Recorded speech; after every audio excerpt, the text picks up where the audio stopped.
আসসালামু আলাইকুম। দেখতে পাচ্ছেন সিভিল সার্জনের কার্যালয় কুষ্টিয়া একটি নিয়োগ বিজ্ঞপ্তি দেওয়া হয়েছে।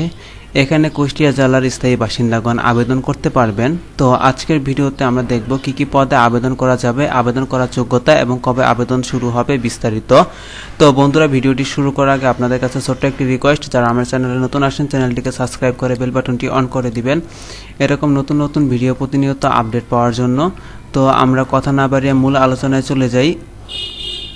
তো আমরা প্রথমে দেখে নেব যে এর আবেদন কবে শুরু হবে। তো দেখতে পাচ্ছেন এর আবেদন শুরুর তারিখ 24/4/2024 সকাল 10টা থেকে এবং আবেদন করা যাবে 14/5/2024 বিকাল 5টা পর্যন্ত। আবেদন করার জন্য একটি লিঙ্ক দেওয়া আছে, এই লিঙ্কে প্রবেশ করে আপনাদের আবেদনটি করতে হবে। তো আপনাদের সুবিধার্থে আমি ভিডিও ডেসক্রিপশনে লিঙ্কটি দিয়ে দিব, সেখান থেকে আপনারা আবেদনটি করে নেবেন।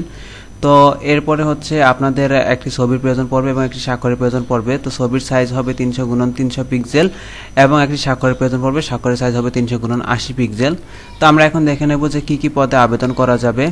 তো দেখতে পাচ্ছেন প্রথমে ড্রাইভার, এখানে 4 জন নিয়োগ দেওয়া হবে। এখানে বেতন গ্রেড হচ্ছে 16। শিক্ষাগত যোগ্যতা প্রয়োজন পড়বে কোনো স্বীকৃত বোর্ড হতে জুনিয়র স্কুল সার্টিফিকেট বা সমান পরীক্ষা উত্তীর্ণ হতে হবে। হালকা গাড়ি চালানোর হালনাগাদ বৈধ ড্রাইভিং লাইসেন্স থাকতে হবে এবং অভিজ্ঞতা সম্পন্ন প্রার্থীদেরকে অগ্রাধিকার দেওয়া হবে। এরপর দেখতে পাচ্ছেন অফিস সহকারী কাম কম্পিউটার মুদ্রাক্ষরিক, এখানে বেতন গ্রেড হচ্ছে 16। পদ সংখ্যা রয়েছে 5টি। শিক্ষাগত যোগ্যতার প্রয়োজন পড়বে কোনো স্বীকৃত বোর্ড হতে অনন্য দ্বিতীয় বিভাগ বা সমমানের সিজিপিএতে উচ্চ মাধ্যমিক সার্টিফিকেট বা সমান পরীক্ষা উত্তীর্ণ, কম্পিউটার ব্যবহারের দক্ষতা এবং কম্পিউটারে মুদ্রাক্ষরের প্রতি মিনিটে বাংলা 20 শব্দ এবং ইংরেজিতে 20 শব্দ থাকতে হবে। এরপর দেখতে পাচ্ছেন ষাট মুদ্রাক্ষরিক কাম কম্পিউটার অপারেটর, এখানে বেতন গ্রেড হচ্ছে 14। পদ সংখ্যা রয়েছে 1টি। শিক্ষাগত যোগ্যতার প্রয়োজন পড়বে কোনো স্বীকৃত বিশ্ববিদ্যালয় হতে অন্য দ্বিতীয় শ্রেণী বা সমমানের সিজিপিএতে স্নাতক বা সমমানের ডিগ্রি, ষাটলিপিতে বাংলা প্রতি মিনিটে 45 শব্দ, ইংরেজিতে প্রতি মিনিটে 70 শব্দ এবং কম্পিউটার মুদ্রাক্ষরের প্রতি মিনিটে বাংলা 20 শব্দ এবং ইংরেজিতে 20 শব্দ থাকতে হবে। কম্পিউটার ব্যবহারের দক্ষতা থাকতে হবে। এরপর দেখতে পাচ্ছেন স্টোর কিপার, এখানে বেতন গ্রেড হচ্ছে 16। পদ সংখ্যা রয়েছে 4টি।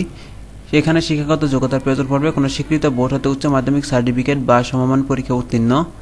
স্টোর কিপার নিয়োগের জন্য চূড়ান্ত বিবেচিত হলে সরকারি বিধি অনুযায়ী জামানত প্রদান করতে হবে। এরপর দেখতে পাচ্ছেন কোল্ড চেইন টেকনিশিয়ান, এখানে বেতন গ্রেড হচ্ছে 15। পদ সংখ্যা রয়েছে 1টি। শিক্ষাগত যোগ্যতার প্রয়োজন পড়বে কোনো স্বীকৃত বোর্ড হতে